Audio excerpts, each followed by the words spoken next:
வணக்கம். முருகப்பெருமானின் அருளால் இன்று நம் காணவிருப்பது திருப்புகழின் 4வது பாடல். நினது திருவடி சக்தி மயில்கொடி நினைவு கருதிடு புக்தி கொடுத்திட நிறைய அமுதுசெய் முப்பழம் அப்பமும் நிகழ்பால் தேன்.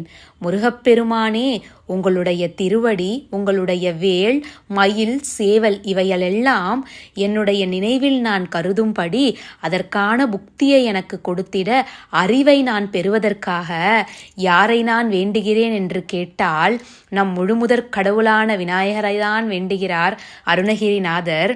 நிரம்ப செய்யப்பட்ட அமுது, அதாவது அவருக்கு பிரியமான பலகாரங்களை தான் பட்டியலிடுகிறார்.